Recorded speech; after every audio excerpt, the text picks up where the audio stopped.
ఈరోజు ఇక్కడ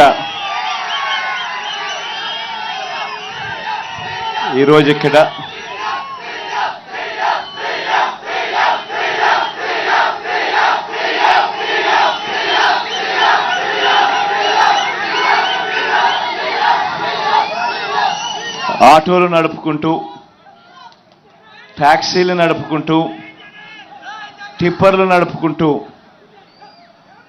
తమ జీవనం అంతా కూడా కొనసాగిస్తూ ఉన్న పరిస్థితిలో ఉన్న అన్నదమ్ములందరికీ కూడా ఈరోజు ఈ కార్యక్రమంలో స్వాగతం.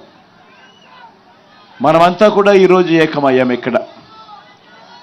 ఈరోజు ఇక్కడ ఏకమై ఒకవైపున మన సమస్యలను వినేందుకు, మన తరపున మనకు ఎటువంటి సమస్యలు ఉన్నాయి అని చెప్పి మా తరపున కూడా ఒక చట్టసభలో ఒక ప్రతినిధి మా తరపు నుంచి కూడా ఉండాలి.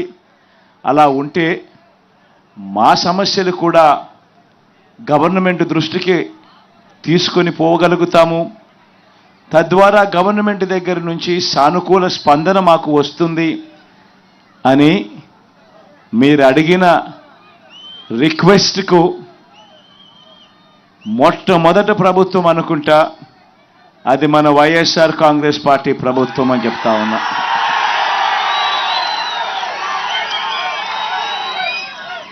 మీలో నుంచి కూడా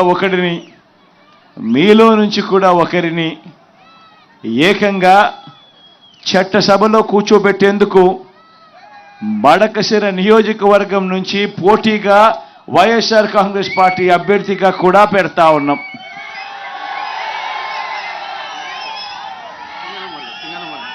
సింగనమల నియోజకవర్గం నుంచి పెడతా ఉన్నాం.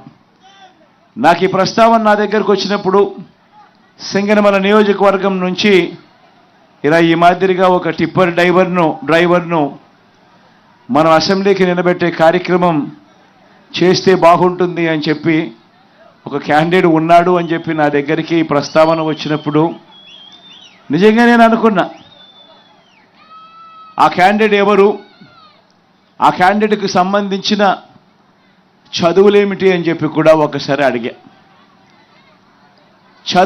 చదివిన విషయానికి వచ్చేసరికి మాదిగ సామాజిక వర్గానికి సంబంధించిన ఆ వీరాంజనేయులు అనే ఆ పిల్లాడు, ఆ వ్యక్తి, ఆ మనిషి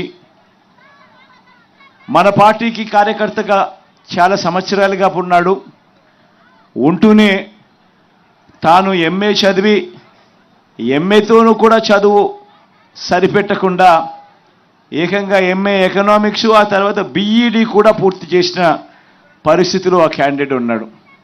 అంత గొప్ప చదువులు చదివి ఏకంగా ఎంఏ చదివి ఆ తర్వాత బీఈడి కూడా పూర్తి చేసి అంత గొప్ప చదువులు చదివి టిప్పర్ డ్రైవర్గా తన కాళ్ళ మీద తాను నిలబడుతూ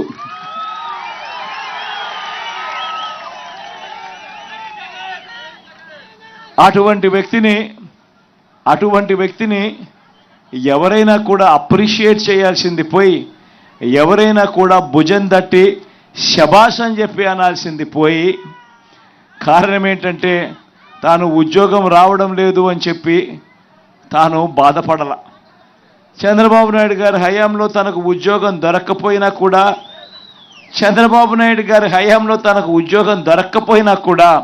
తాను బాధపడలా. తాను టిప్పర్ డ్రైవర్గా అయినా సరే తన కుటుంబాన్ని పోషించుకునేందుకు ఎటువంటి ఇబ్బంది కూడా పడుకోకుండా తన కుటుంబాన్ని పోషించడం మొదలుపెట్టాడు. అటువంటి వీరాంజనేయులను చంద్రబాబు నాయుడు గారి హయాంలో ఎంఏ చదివి బీఈడి చదివి టిప్పర్ డ్రైవర్గా తన జీవితం కొనసాగుతూ ఉన్న ఆ వీరాంజనేయులను మన ప్రభుత్వం వచ్చిన తర్వాత ఏకంగా ఎమ్మెల్యే టికెట్ ఇచ్చి ఈరోజు నిలబెడతా ఉన్నాం. మీ అందరి ప్రతినిధిగా మీ అందరికీ తోడుగా ఉంటూ మీ సమస్యలను కూడా చట్టసభలో లేవనెత్తడానికి మీ తరపున మీ సోదరుడుగా చట్టసభలో ఉండేందుకు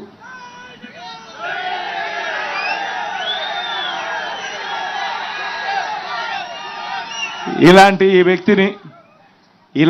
వ్యక్తిని ప్రతి సామాజిక వర్గం నుంచి, ప్రతి వృత్తి నుంచి వీలైతే చట్టసభల్లోకి తీసుకొని రాగలిగితేనే వాళ్ళ సమస్యలను రిప్రజెంట్ కాబడతాయి అన్న సంగతి తెలిసి ఉండా కూడా 14 ఏళ్ళు ముఖ్యమంత్రిగా పరిపాలన చేసిన తర్వాత కూడా, 3 సార్లు ముఖ్యమంత్రి అయిన తర్వాత కూడా ఇలా ఈ టిప్పర్ వృత్తి చేసుకుంటా ఉన్న వర్గానికి సంబంధించిన వ్యక్తి చట్టసభలో కూర్చుంటే డ్రైవర్లకు సంబంధించిన సమస్యలన్నీ కూడా ఒక కొలిక్కి తీసుకురాగలిగే అవకాశం ఉంటుంది.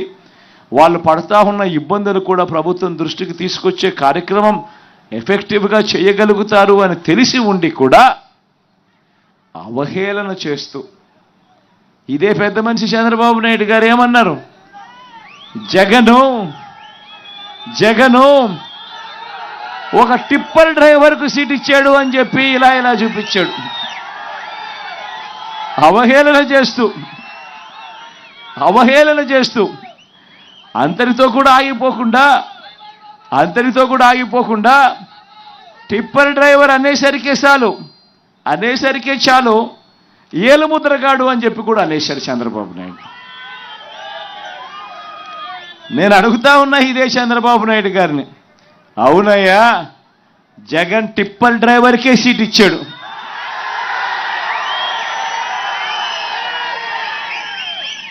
ఏం తప్పు చేశాడయ్యా జగన్ అని అడుగుతా ఉన్నా. నువ్వు అవహేళన చేసేందుకు ఏం తప్పు చేశాడు అని అడుగుతా ఉన్నా. నిజంగా నువ్వు చెయ్యలేని పని, నువ్వు కోట్లు డబ్బులున్న పెత్తందారులకు నువ్వు టికెట్లు ఇచ్చావు.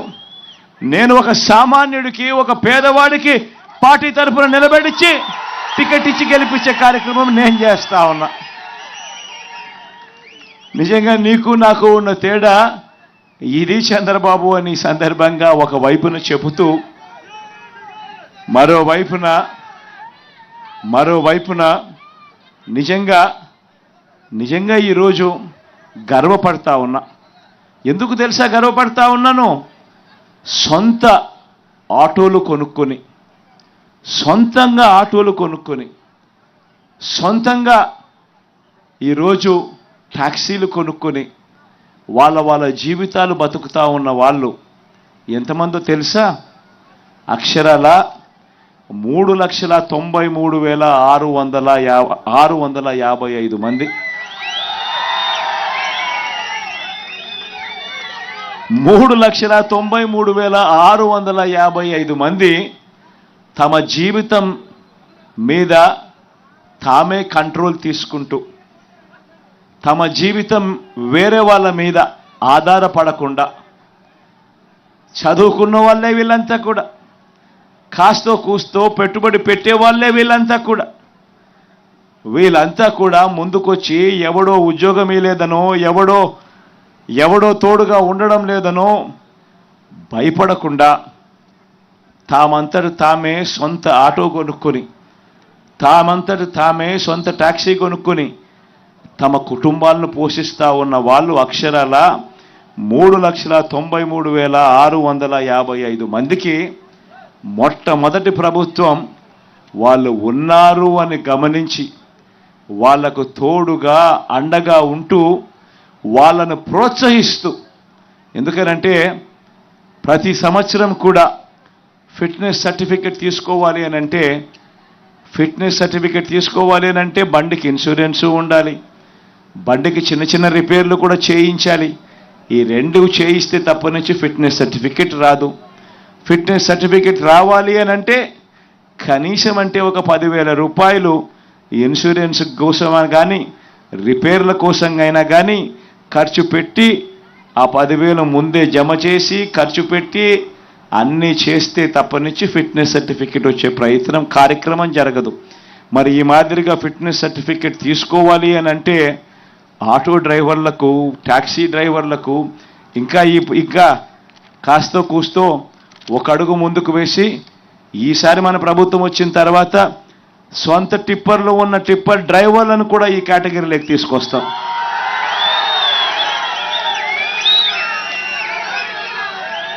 వీళ్ళందరికీ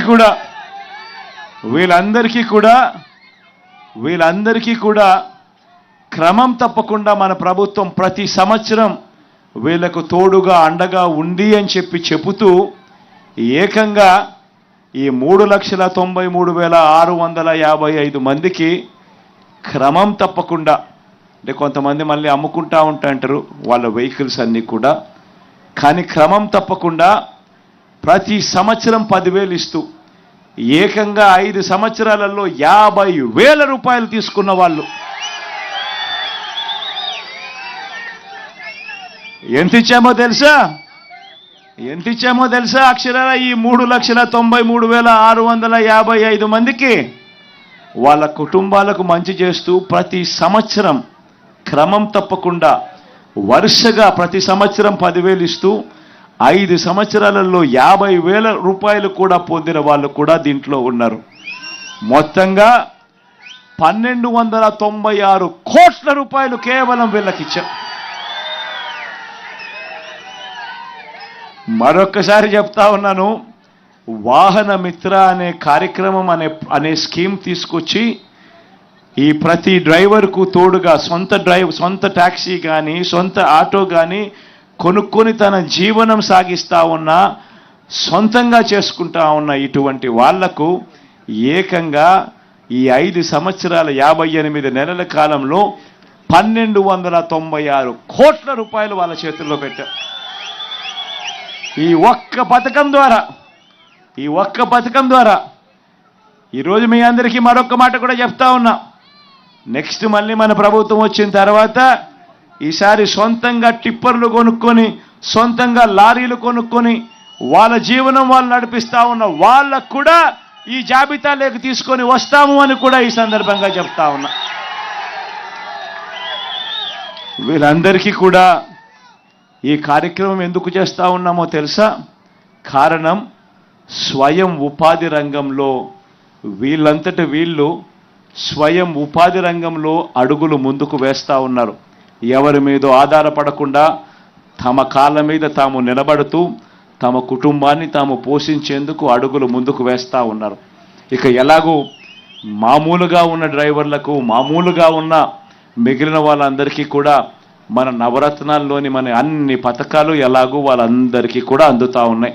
అమ్మఒడి దగ్గర నుంచి మొదలు పెడితే వాళ్ళ ఇంట్లో అవ్వ తాతలకు పెన్షన్ దగ్గర నుంచి మొదలు పెడితే వాళ్ళ ఇంట్లో ఉన్న పెద్దోళ్లకు చేయూత దగ్గర నుంచి మొదలు పెడితే అన్నీ కూడా ఎలాగూ అందుతూ ఉన్నాయి. ఈరోజు మీ అందరితో ఈ వేదికపై నుంచి మీరు